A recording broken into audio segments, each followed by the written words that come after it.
Debt ceiling vote could happen in the House of Representatives as soon as Wednesday. This after President Biden and the House Speaker Kevin McCarthy announced an agreement over the weekend. Lawmakers, though, on both sides starting to weigh in on the bill, indicating it may not be an easy feat to pass. The bill would first have to clear the Republican-led House before then heading to the Senate in Democratic hands, though close to a 50-50 split. This is the June 5th deadline from the Treasury Secretary Janet Yellen inches closer.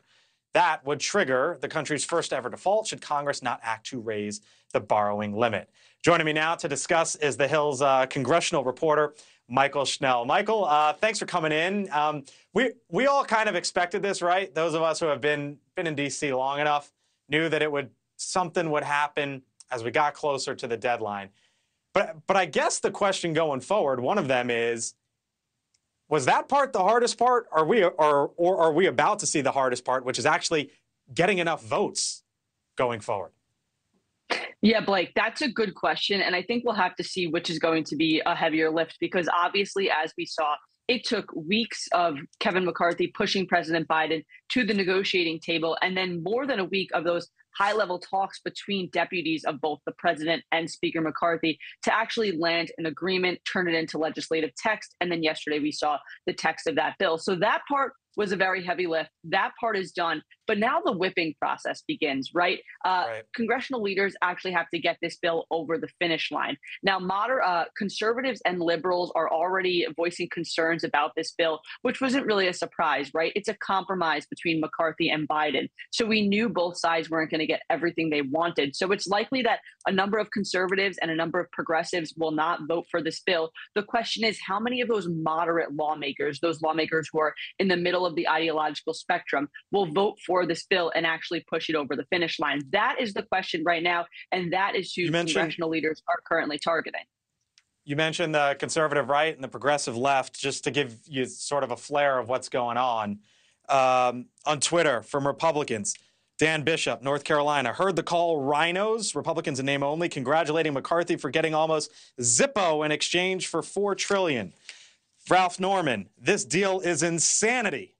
A $4 trillion debt increase with virtually no cuts is not what we agreed to. That's the Republican right. And here is the progressive left, Congresswoman Jayapal over the weekend. Watch. They still have to worry about the progressive caucus and whether or not your caucus will support. Yes, they do. Okay, Congresswoman Jayapal, thank you so much. Yes, they have to worry.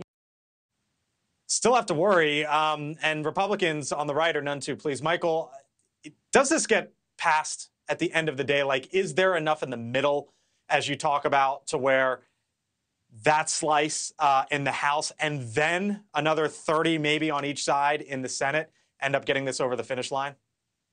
Yeah, I think this is going to pass ultimately, because, of course, this is the only piece of legislation right now that has some agreement on both sides that can avert that default, which would happen on June 5th, as Treasury Secretary Janet Yellen has said. But the vote isn't going to be without its theatrics, right? We're going to see the conservatives continue to voice concerns. The same with liberals. They're going to really be grandstanding and showcasing their opposition to this measure. But at the end of the day, I think there will be enough moderates in the middle on both the Democratic side and the Republican side who are willing to throw their support behind this legislation. Look, we heard a number of Democrats even say that they're not thrilled with this piece of legislation. It is more than they would have hoped, but this is the only thing right now on the table to avert a shutdown, so they are going to get behind it. And then when you talk about the Senate, no, sure. Hey, Mychael, June 5th is a week from today.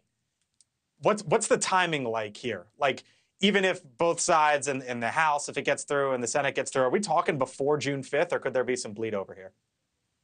That is a good question. I think a lot of it will depend on, well, first, when you talk about the House is slated to vote on this bill on Wednesday, and then it'll go over into the Senate. Now, the Senate has a very arduous process in terms of how a bill comes to the floor, gets passed, and can end up on President Biden's desk, though that process can be slowed down because we're seeing at least one conservative Republican, Senator Mike Lee. He is threatening to use every procedural tool possible at his fingertips to slow down this process because he said that he would be willing to do this if he were unhappy with the ultimate measure that came to the floor. Now, we'll see if he goes through with that threat of drawing out this process. But things like that, some conservative backlash and using those procedural tools, that could draw out this process. So that's why that June 5th deadline is really upping the pressure on lawmakers right now, and it's increasing the pressure. But do you think it gets do you think it gets past it? Like, do you think that, like, we're sitting there on June 6th, 7th, and 8th and still waiting for a vote?